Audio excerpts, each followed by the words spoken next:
ऐसी गंदी राजनीति मत करो। सिर्फ जिंदगी में जियो तो उस भारत माँ के लिए जियो। और जीना किन के लिए है? उन लोगों के लिए जीना है जिनके बच्चे चले गए। राजनीति मत करो इसके पीछे। आज से ही सोच लो कि हम जिएंगे तो भारत माँ के लिए जिएंगे, मरेंगे तो भारत माँ के लिए मरेंगे। और गोयल, शर्मा, वर्मा ये सब हटा दो। कोई बात आपसे जाकर पूछे उसको बोलना आई एम इंडियन, मैं भारतीय हूँ। कंधे से कंधा मिलाकर मुट्ठी बंद कर कर देश के प्रति समर्पित हो जाओ। यदि हम मुट्ठी बंद करके देश के प्रति समर्पित हो गए तो जो मेरे प्रधान सेवक का सपना 2047 का है, मैं ऐसा समझता हूँ कि हमें 2-4 साल भी नहीं लगेंगे। और KCN न्यूज में आपका बहुत बहुत स्वागत है सर। पहले तो मैं आपके बारे में बता दूं दर्शकों को, ये विश्व लोकप्रिय समाज सेवी के रूप में जाने जाते हैं बसंत गोयल जी। बसंत गोयल जी, हमारे चैनल में आपका फिर से स्वागत है। सबसे पहला मेरा क्वेश्चन आपसे है कांग्रेस जनता पार्टी को लेकर। अब तो धर्मेंद्र प्रधान जी का इस्तीफा भी आ गया, क्या आपको लगता है कि बच्चों को वाकई में न्याय मिला है? सबसे पहले तो मैं KCN चैनल का जो हमेशा ही शुक्रगुजार होता हूँ, क्योंकि जो उनके क्वेश्चंस हैं वो ओ चैनल से कुछ अलग होते हैं, तो मुझे बड़ा अच्छा लगता है जब मैं उनका इंटरव्यू देता हूँ। दूसरा, आपका क्वेश्चन बहुत जायज क्वेश्चन है। देखो, मैं एक बात कहना चाहता हूँ, मैं निष्पक्ष व्यक्ति हूँ। एक समाज सेवी के रूप में मुझे विश्व के जाने माने समाज सेवी के रूप में देखा जाता है। मुझे मेरी आत्मा को बहुत दुख पहुंचा जब ये आक्रोश लोगों में आया। लोग जंतर मंतर पर बैठे, लोगों ने हंगर स्ट्राइक की। कई बार देखने को मिला कि किसी लेडीज को मारा गया, बच्चों के ऊपर लाठीचार्ज किया गया। ये जो भारत की संस्कृति है ये नहीं कहती। बिल्कुल। क्यों नहीं कहती दोस्तों?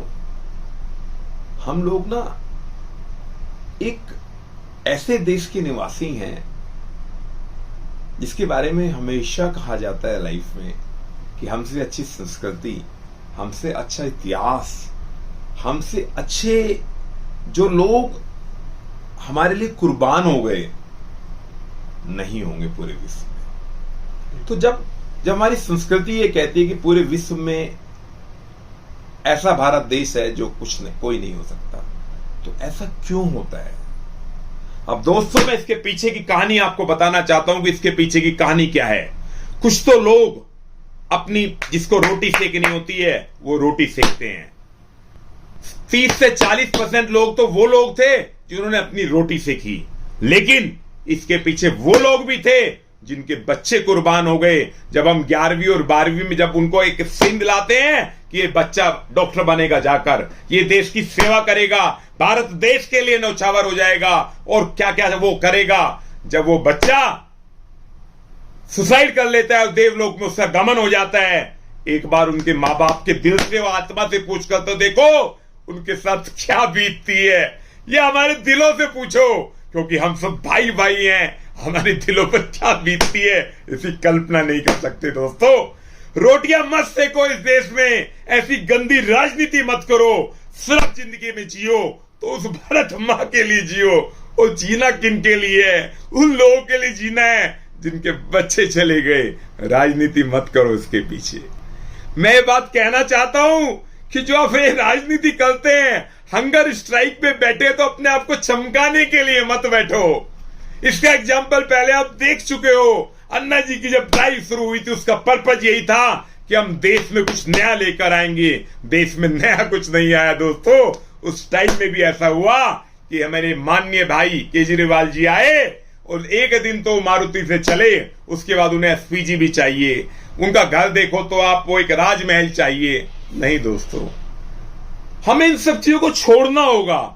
और जो मेरे प्रधान सेवक प्रधानमंत्री जी मोदी जी हैं, मैं एक बात उनसे भी बड़े दिल से और गुहार लगाना चाहता हूं कि जब ये एजिटेशंस की बातें आती हैं, लोगों का आक्रोश शुरू होता है, तो हम पहले दिन क्यों नहीं जागते? हम जब जागते हैं जब पूरे देश में विनाश हो चुका होता है, रेल की पटरियां फूकने लगती हैं, ट्रक जलने लगते हैं, रोड टूटने लगती हैं, और साथ साथ अभी मानसून सेशन था, वो मानसून सेशन मानसून ही बनकर रह गया, बारिश में बह गया। एक दिन का मानसून सेशन हमारे देश के लिए कितना इंपॉर्टेंट है। और उसके अलावा यदि मैं फाइनेंशियली बात करूं, एक दिन का पार्लियामेंट का खर्चा शायद दोस्तों ये बात 1 या 2% लोगों को पता होगी कि कितना बड़ा खर्चा एक दिन का पार्लियामेंट वहन करती है, और जब वो मानसून की तरह बह जाता है, इससे खराब कुछ नहीं हो सकता। बात करते हैं कि धर्मेंद्र प्रधान जी का इस्तीफा आप ले लिया, ये इस्तीफा 15 दिन पहले हो जाता तो क्या होता? उनको लोगों को इस्तीफा नहीं चाहिए, उनको चाहिए उनका जस्टिस। जो बच्चा 11th में जब पढ़ना शुरू करता है, 12th में आता है, उसके बच्चे, उसके पेरेंट्स उस बच्चे के लिए नीट की कोचिंग लगाते हैं। कोचिंग में कैसे कैसे आदमी पैसा इकट्ठा करता होगा, ये कोई आसान बात नहीं है। आज किसी भी कोचिंग की बात कर ले, पर घंटे की बात होती है, कोई 4,000 रुपए लेता है, कोई 5,000 रुपए लेता है पर घंटे। यदि नीट के कोर्स की हम बात करते हैं, नीट के कोर्स के लिए कितना बड़ा पैसा वो व्यक्ति देता है, उनके पेरेंट्स देते हैं। उनको क्या मिला? उन्होंने बच्चा भी खो दिया। बिल्कुल सर। तो जब बच्चा भी खो दिया उन्होंने, इससे बड़ी बात कुछ नहीं हो सकती। तो मैं वापस आपके चैनल के माध्यम से एक बात कहना चाहता हूं, जो लोग ओछी राजनीति करते हैं, तो वो उस राजनीति को करना छोड़ दे, और दूसरा अपने प्रधान सेवक से मैं एक ही बात कहना चाहता हूं, चाहे हम किसानों की बात करते हैं, जब किसान इतना करोड़ों अरबों का नुकसान भारत देश को हो गया, तब हम वापिस लेते हैं पार्लियामेंट से। अरे भाई क्यों? मेरे प्रधानमंत्री, मेरे प्यारे, मेरी जिंदगी की प्रेरणा स्रोत, मैं कहना चाहता हूं कि ये हम लास्ट में क्यों जागते हैं? लास्ट में नहीं जागना है। जब इसकी चिंगारी शुरू हुई थी, यदि उस टाइम हम इसके ऊपर काम कर लेते तो मैं समझता ना तो किसी के ऊपर लाठी चलती। और इसमें सबसे बड़ी बात आपको एक और बता दूं, इसका सबसे बड़ा इफेक्ट यूथ लोगों के ऊपर पड़ा है। जो बच्चे 6th 7th में पढ़ रहे हैं, उनके ऊपर पड़ा है। और एक बात और कह दूं, अक्सर इतनी बार हुआ है, कभी इमरजेंसी जब लगी थी, पूरी सरकार चली गई थी, प्याज के ऊपर सरकार चली गई थी। तो यहां सरकार कोई ऐसी नहीं है कि सारी जिंदगी एक ही सरकार चलती रहेगी। सरकार चलनी चाहिए, लेकिन सरकार को यह भी सोचना होगा कि यदि हम ग्लोबली बात करें, we are doing very well, मतलब जितना कहें हम उतना कम है।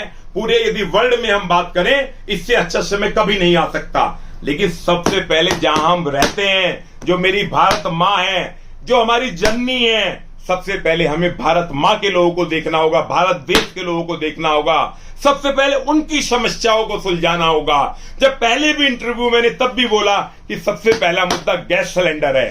गैस सिलेंडर 4500 रुपए का बिक गया, जिसकी मजदूरी 400 रुपए है, पूरे महीने में कमाता 12,000 रुपए है, वो कहां से 4,500 रुपए का सिलेंडर ले लेगा? फिर भी उस पर ध्यान नहीं दिया गया। पेट्रोल डीजल की बात आती है, उस पर भी नहीं ध्यान दिया गया।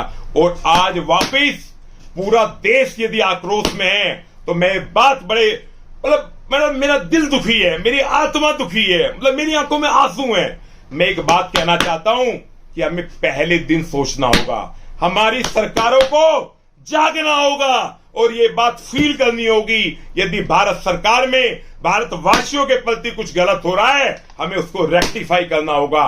यदि ये रिजाइन हम 20 दिन पहले दिलवा देते तो क्या फर्क पड़ जाता? कितना अरबों का नुकसान हुआ देश को, उसका टैक्स कौन देता है? उसका टैक्स आप, हम सब, जितने लोग इस भारत मां के लिए जीते हैं, वो लोग टैक्स देते हैं। ये किसी पर्सनल एक आदमी की वो नहीं है कि एक आदमी का टैक्स जाता है, पूरे देश के हर निवासी का टैक्स जाता है। तो ये हमारा ये भी फर्ज है, जब हम कभी दुखी होते हैं तो हम पूछते हैं ना मंदिर में जाकर कि भगवान ऐसा क्यों कर रहा है तू मेरे साथ? तो मैं भी ये पूछना चाहता हूं अपने प्रधान सेवक से, ऐसा क्यों करने दिया गया कि उन बच्चों पे लाठियां चली, उन लेडीजों को थप्पड़ लगे, और दुनिया, और लास्ट में क्या जवाब मिलता है कि ये लोग तो ना वो लोग थे जो एंटी नेशन एक्टिविटी चलाते हैं। जो लोग एंटी नेशन एक्टिविटी चलाते हैं उनपे मकोका लगाओ ना, डरना किस बात का? उन पे मकोका लगाओ। लेकिन जो 6th क्लास का बच्चा वहां जाके एजिटेशन पे बैठा है, सोशल मीडिया के ऊपर कुछ लिख रहा है, ये बात नहीं, इसको मैं नहीं मानता। बसंत सर, आपसे जानने की कोशिश कर लेंगे, सावन का महीना है सर, कांवड़ियों के लिए क्या संदेश देंगे सर आप हमारे दर्शकों को? वहीं दूसरी ओर मैं आपसे ये भी जानने की कोशिश कर लेता हूँ, आप सनातन के ठेकेदार कहलाते हो सर, कहीं ना कहीं अगर हिंदू की आस्था से जुड़े हुए आप भी हैं, हम भी हैं, कहीं ना कहीं हिंदू अपनी जो भगवान है वो मूर्तियों में देखता है, और वहीं जो मुस्लिम है वो हर जगह उनको अपने गॉड नजर आते हैं। क्या परिवर्तन इन दोनों के अंदर, जरा स्पष्ट कर सकेंगे आप? बहुत अच्छा क्वेश्चन पूछा आपने, क्योंकि इसके ऊपर सबसे ज्यादा राजनीति खेली जाती है। अंग्रेज लोग तो यहां से चले गए, लेकिन डिवाइड एंड रूल की पॉलिसी वो छोड़ गए। वो जो सॉरी वर्ड है, ये वर्ड्स वही छोड़ गए। हम लोगों को तो वर्ड आता है आभार, दंडवत प्रणाम करना, क्योंकि हमारी संस्कृति यही कहती है। सनातन का मैं ठेकेदार तो हूं, मेरे साथ पूरा देश का हर एक देशवासी, 148 करोड़ जनता, मेरे प्यारे दोस्त, सभी सनातन के ठेकेदार हैं। क्यों ठेकेदार हैं? क्योंकि अभी हमने सावन के महीने की बात की। सावन का महीना महादेव का महीना होता है। महादेव ने सृष्टि की रचना की, और महादेव वो भगवान हैं, इतने सस्ते भगवान हैं कि यदि इस बोतल में से आप एक थोड़ा सा पानी लेके महादेव पे चढ़ा दो, उस पे भी खुश हो जाते हैं। बेलपत्र के 5 सिर्फ वो चढ़ा दो, उस पे भी खुश हो जाते हैं। मैं सबसे पहले जितने लोग हरिद्वार से चलकर कावड़ लेकर आते हैं, उनको मैं दिल से आभार करता हूं, साधुवाद करता हूं, नमन करता हूं, और ये बात कहना चाहता हूं कि वो महादेव उनको इतनी शक्ति दें कि वो बहुत अच्छे से कावड़ लेकर आए। लेकिन उसमें भी एक बात मैं जरूर कहना चाहता हूं, अक्सर 50-40% लोग ऐसे भी उसमें जाने लगे हैं, जो लोग उस श्रद्धा से उसको नहीं लेके आते हैं। कावड़ की लाने की एक महिमा है, उस महिमा को 100% कावड़ के तरीके से लाइए, क्योंकि महादेव भी जब भी खुश होंगे जब हम उस चीज को 100% पूरा करेंगे। दूसरी बात, आपका बहुत अच्छा क्वेश्चन है कि हम मंदिरों में जाकर किसी भी भगवान के सामने खड़े होकर उसमें हम भगवान ढूंढते हैं, उस मूर्ति के अंदर ढूंढते हैं। जब हम पैदा होते हैं ना दोस्तों, हम निवस्त्र पैदा होते हैं, और हमारी जो किलकारी सुनती है ना, वो बताती है एक बच्चा पैदा हो गया। वो किलकारी है क्या? एक किराए के शरीर के अंदर आत्मा का आना, वो किलकारी है। और आत्मा क्या है? आत्मा सिर्फ वो परमात्मा है। जब हमारा देवलोक में गमन होता है, जब आत्मा परमात्मा में विलीन हो जाती है, तो हमारा देवलोक में गमन हो जाता है, तो भगवान तो हमारे अंदर बसते हैं। भगवान के लिए मंदिरों में जाने की जरूरत नहीं है। और हम मंदिर क्यों जाते हैं, ये भी मैं आपको बात बता दूं। मंदिर में सिर्फ हम इसलिए जाते हैं वहां का पॉजिटिव ओरा लेने, वहां की सोच लेने। उसके अलावा भगवान तो यहां बसता है। एक बात और आपके उससे बता दूं, जब कभी किसी व्यक्ति का अंतिम संस्कार होता है, उसके जब फूल चुगे जाते हैं, उसमें एक आत्मा राम भी होते हैं। आत्मा राम है क्या? आत्मा, जिसमें आत्मा निवास करती है। ये बातें मजाक की बातें नहीं है, ये बहुत सीरियस बातें हैं। अक्सर लोग उस आत्मा राम को ढूंढते हैं जब हम फूल चुगने जाते हैं। वो इसलिए तो ढूंढते हैं क्योंकि वो आत्मा किराए के शरीर से निकलकर परमात्मा में विलीन हो गई। तो यदि आत्मा का और परमात्मा का संगम इतना बड़ा है, तो अपने शरीर को शुद्ध करिए, अपनी आत्मा को शुद्ध करिए। मंदिर में जाकर जाइए, मंदिर में जाने के लिए कोई ऑब्जेक्शन नहीं है, मंदिर जरूर जाइए। लेकिन आप जो वहां पर जाकर मूर्तियों से मांगते हैं, मूर्तियों से मांगने की जरूरत नहीं है। भगवान हमारे अंदर बसते हैं। यदि भगवान हमारे अंदर बसते हैं, तो अपनी जो सोल है उसको प्योर डिवाइन सोल बनाओ ना, उसको उस आत्मा को इतना शुद्ध कर दो कि आप जो सोचो वही चीज हो जाए। हमें मंदिर में क्या कहीं जाने की जरूरत ना पड़े। दूसरी बात, मुस्लिम्स के बारे में बात करता हूं। अक्सर लोग कहते हैं कटोगे तो मरोगे। ये आखिर बहुत सालों से चलता हुआ आ रहा है। इसका पर्पज कुछ और है। लोग समझते कुछ और हैं, कहते कुछ और हैं, करते कुछ और हैं। कटोगे तो मरोगे का मतलब सिर्फ एक ही है। हम यदि बात करें हिंदू, मुस्लिम, सिख, ईसाई, हम हैं चारों भाई भाई।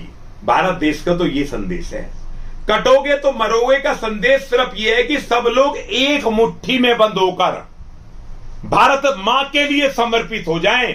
इसे कहते हैं कटोगे तो मरोगे। ये नहीं है जो लोगों का अक्सर मिथ्या है कि आपस में कास्टिज्म से बट जाओ। कास्टिज्म से नहीं बटना दोस्तों, क्योंकि हम जाते हैं ना तब भी निवस्त्र जाते हैं, और जब आते हैं तब भी हम निवस्त्र आते हैं। जब जिंदगी में किराए का शरीर है, निवस्त्र आते हैं, निवस्त्र जाते हैं। किस चीज की मारकाट, किसके लिए मारकाट, क्यों धर्म की बातें करते हैं? हमें बात सिर्फ करनी है तो अपनी डिवाइन सोल की बात करनी है कि हम अपनी सोल को इतना डिवाइन कर दें कि परमात्मा तो हमारे अंदर बसा हुआ ही है। हम अपने आप को इतना जागृत कर दें कि जो बात हम सोचें वो बात पूरी हो जाए। बिल्कुल बसंत गोयल जी। सर, आप इंटरव्यू के दौरान ये कह रहे थे कि मंदिर में ना जाए। कहीं ना कहीं जो मंदिर के जो ठेकेदार हैं, उनसे तो आपका विरोध होगा सीधा सीधा। नहीं, मेरा विरोध किसी से नहीं होगा। आज ऊपर वाले ने एक बात और मैं आपको बता दूं आपके चैनल के माध्यम से, ऊपर वाला जो है ना, वो सुबह जब उठते हैं लोग, प्रातः काल उठते हैं 2-3 बजे, वो रात को 11:59 पे जैसे बैलेंस शीट बनाते हैं लोगों के पाप और पुण्य की, उसके साथ साथ हर दिन किस व्यक्ति को क्या देना है वो भी उसी टाइम डिसाइड हो जाता है। तो जब रात को 12 बजे डिसाइड हो चुका होता है कि हर व्यक्ति को उसने देना है, वो ऐसा परवरदिगार है कि वो हर एक व्यक्ति को कुछ ना कुछ देता है। ऐसा आज के समय में नहीं है कि कोई भी व्यक्ति यहां तो मेहनत करिए सब कुछ पाइए। मैं इस बात को कभी नहीं ठुकराता हूं कि आप मंदिर में जाने की मैं बात, मंदिर में जरूर जाइए, मूर्ति से भी सब कुछ मांगिए, भगवान से सब कुछ मांगिए, लेकिन अपने सबसे पहले अपनी आत्मा का शुद्धिकरण तो करिए। मैं किसी के विरुद्ध नहीं हूं। यदि ये लोग कहना चाहते हैं इस बात को कहीं ना कहीं तोड़ मरोड़ के वो कोशिश करें कि मैं किसी पुजारी जी के बारे में बात करना चाहता हूं या किसी मंदिर के बारे में, नहीं, मैं मंदिर के बारे में बात नहीं करना चाहता। मैं तो सिर्फ एक बात कहना चाहता हूं कि हम सब लोगों का ऊपर वाला एक है। अपनी आत्मा का शुद्धिकरण करिए, और जब आपका आत्मा का शुद्धिकरण हो जाएगा तो मंदिर तो आपके अंदर खुद ब खुद बसा है। मंदिर जाइए, खूब जाइए, लेकिन मंदिर में जाकर भी सबसे ज्यादा बड़ी बात वहां से क्या लेकर आना है? पॉजिटिव ओरा। पॉजिटिव ओरा से अपनी आत्मा का शुद्धिकरण करिए। यदि आप अपनी आत्मा का शुद्धिकरण कर लेते हैं तो मंदिर में जाना सफल होगा। और उधर आप मंदिर में जा रहे हैं या अपने घर के मंदिर में बैठे हैं, अक्सर ऐसा होता है, हम गीता का श्लोक पढ़ रहे हैं, अरे ममता ये बर्तन साफ हुए नहीं हुए, ए जी तुमने पराठे ये तुमने पराठे खाया नहीं खाए, ओम नमः शिवाय, ये नहीं, ये गलत है। हमारा कंसंट्रेशन 100% भगवान के प्रति होना चाहिए। उस टाइम यदि भूकंप भी आ जाए ना, तब भी अपने आप को नहीं उठाना चाहिए, क्योंकि उस टाइम हमारा मन, हमारी आत्मा, हमारा दिल, हमारा किराए का शरीर, सब कुछ उस ऊपर वाले को समर्पित होता है। बिल्कुल सर, बिल्कुल सही बात कह रहे हैं सर। बाकी मैं आपसे ये भी जानने की कोशिश कर लूंगा सर, पिछले दिनों आपको काफी पुरस्कारों से नवाजा गया सर। वैसे तो आप हमेशा नवाजा ही जाते हैं, कभी पुरस्कार, कभी फिल्म सम्मेलन, सभी में सम्मिलित रहते हैं सर। कुछ हमारे दर्शकों को कुछ लाइन साझा करेंगे आप? मैं पिछले रोज ना, मुझे ऐसा लगता है कि 360 दिन में शायद मैं 720 या 750 कहीं ना कहीं फंक्शन करता हूँ। अब मैंने एक नई चीज बनाई। अब तक मुझे 50-60 कंट्रियों से बड़े जब अवार्ड मिले, गेस्ट ऑफ ऑनर मिला, मुझे बहुत प्यार मिला। लेकिन वो प्यार क्यों मिला? भारत माँ की वजह से, मेरे परिवार की वजह से, मेरे साथियों की वजह से, मेरे समाज सेवियों की वजह से, जो लोग एनजीओ रन कर रहे हैं उनके प्यार से। वो सब कुछ उनकी धरोहर है, मेरी कुछ धरोहर नहीं है, क्योंकि मैं कुछ नहीं हूं। जो भी है वो महादेव हैं, हम उनकी नियति मात्र हैं। यदि वो चाहें, एक बात और मैं बताना चाहता हूं कि जब महादेव अपने पूर्ण रूप में होते हैं, जिस टाइम वो जिस डायरेक्शन में घूमते हैं ना, हम अपनी डायरेक्शन भी नहीं बदल सकते। उसी डायरेक्शन में हमें नाचना होगा जिस डायरेक्शन में महादेव नाचते हैं। तो जब हम हैं ही कुछ नहीं, तो हम क्या हैं? कुछ नहीं। हमें, मैं आज तक जो भी मिलता है, मैं सिर्फ एक बात कहता हूं कि ये सब कुछ भारत माँ के लिए समर्पित है, उन लोगों के लिए समर्पित है जो सनातनी बनकर देश के लिए, भारत माँ के लिए कुछ कर रहे हैं। और अक्सर आजकल उल्टा होने लगा है, मुझे भी नहीं पता है कैसे होने लगा कि अब मैं लोगों को अवार्ड देने लगा हूं। अभी परसों मैं माननीय डिप्टी सीएम के साथ, यूपी के डिप्टी सीएम के साथ, जो हमारा मीडिया है पूरा, जिसमें आप भी आते हैं, जो 40 साल के उम्र तक के लोगों ने पूरे भारत देश में अपनी एक छाप बनाई है, चाहे वो चैनल के माध्यम से बनाई या अलग अपने तरीके से बनाई, उन सब लोगों को अलग अलग विषयों के ऊपर मैंने अवार्ड किया डिप्टी सीएम साहब के साथ। उसके बाद, उसके 1 घंटे बाद ही एक मूवी का बड़ा अच्छा प्रोग्राम था, वहां मुझे कई अवार्ड से नवाजा गया। लेकिन मैं उन सब अवार्ड्स को अपने माता पिता, अपनी फैमिली, अपने मित्रों को, और जो लोग समाज में, समाज के लिए, भारत माँ के लिए, भारत देश के लिए काम कर रहे हैं, सब कुछ मैं उनको समर्पित करना चाहता हूं। क्योंकि ये अवार्ड उन्हीं की वजह से, यदि आज मैं जो भी कुछ बोल पाता हूं वो अपने माता पिता से, उन दोस्तों से, उस परिवार से, अपनी वाइफ से, बच्चों से। और दूसरी बात, एक और बात कहना चाहता हूं कि सीखने की कोई उम्र नहीं होती। अपने अंदर ना वो जज्बा जगाओ, वो प्यार जगाओ अपने अंदर। जो हम लोगों ने ना एक द्वेष की भावना बना ली कि इनके पास 2 रोटी है, 2 रोटी क्यों खा रहा है, इसको हटा दो अपनी जिंदगी से। सिर्फ एक ही बात सोचिए कि आज इनको 2 रोटी मिली है, कल को इनको 4 रोटी देना। जब ऊपर वाला उनको 4 रोटी देगा तभी तो हमारा विकसित देश बनेगा, तभी तो हम भारत देश की जो परिकल्पना करते हैं 2047 में डेवलप्ड कंट्री होगा भारत, वो तभी संभव है जब हम 100% दूसरे व्यक्ति को, अपने साथी को वो 2 के बदले 4 रोटी खाता है और उसको देखकर हम खुश हो जाएं। वो बिजनेस में ग्रो करता है, उस टाइम हम खुश हैं। और उस परवरदिगार को बोले इनको यदि आज 4 रोटी दिए, इनको और इतना कुछ देना इनकी झोली में कि ये हर सुख से हर चीज इनको देना।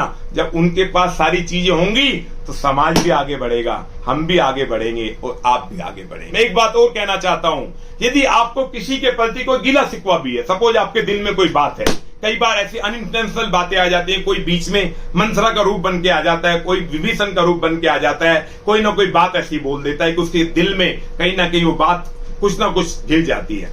आप सीधा पूछ लो ना, हे मेरे भाई, मैंने ऐसा क्या किया जो आपने उसको ऐसा बोला? आप ये बोलो ना, ये तो हमारी संस्कृति कहती है। तो जब हमारी संस्कृति जो कहती है तो हम उसको मानना चाहिए ना हमें। उनसे सीधा पूछो, पीछे बातें मत करो और कंधे से कंधा मिलाकर मुट्ठी बंद कर देश के प्रति समर्पित हो जाओ। यदि हम मुट्ठी बंद करके देश के प्रति समर्पित हो गए तो जो मेरे प्रधान सेवक का सपना 2047 का है, मैं ऐसा समझता हूं कि हमें 2-4 साल भी नहीं लगेंगे।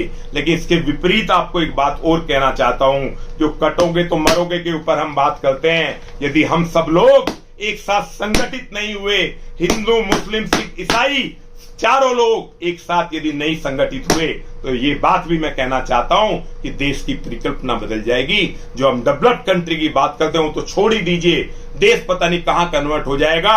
और कहीं ऐसा ना हो जैसे और देशों के ऊपर कुछ ना कुछ हुआ, हमारा देश भी कहीं कोई और रूप ले ले।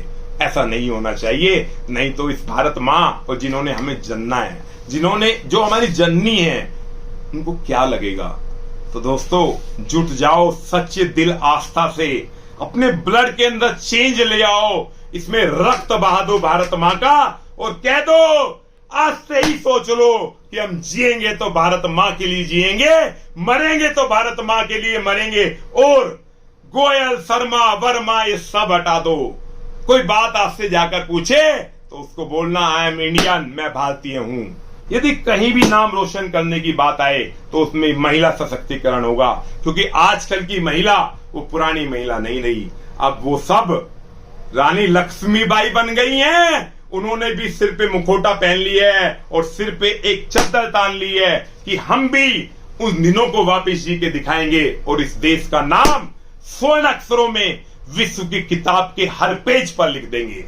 मैं चलते चलते सिर्फ 2 बात कहना चाहता हूं कि हम भारतीय हैं, भारतीय थे और भारतीय रहेंगे। भारत माँ को अपने अंदर बसा लो। और दूसरा, जो आजकल नशा लोगों के बीच में चल रहा है, उसके ऊपर हम लोग यूथ, जिस तरह यूथ ने काम किया ना, अभी वापस यूथ को, जेनजी जिनको हम बोलते हैं, वापस वो लोग सोशल मीडिया के रूप में लोगों को मैसेज दीजिए, वीडियोज बनाइए, लोगों को दिखाइए कि आप गुटखा खाते हैं तो आपको क्या हो जाएगा, आप शराब पीते हैं तो आपको क्या हो जाएगा। क्योंकि दिन पे दिन यदि हम बात करें लिवर सिरोसिस की, ओरल कैंसर्स की, ये दिन पे दिन बढ़ते जा रहे हैं। और आखिर अक्सर होता क्या है, इनमें पूरा परिवार भी खत्म हो जाता है, पूरी संपत्ति भी खत्म हो जाती है। यदि हम दोस्तों उसके ऊपर कंट्रोल ले पाए, यदि मैं अपने सारे जेनजीज, अपने छोटे छोटे बच्चों, अपने भाइयों से कहना चाहता हूं, इन पर वीडियो बनाइए, उन वीडियो को सोशल मीडिया पे अपलोड करिए। जब आप उनको अपलोड करेंगे ना, मैं मानता हूं 100 में से 5% लोग भी चेंज हो गए ना, तो आपका जीवन सफल हो जाएगा। और आखिर लास्ट में, सावन का इससे बढ़िया पावन महीना नहीं हो सकता, तो महादेव का महीना है। हर हर महादेव, हर हर महादेव, भारत माता की जय, वंदे मातरम। धन्यवाद।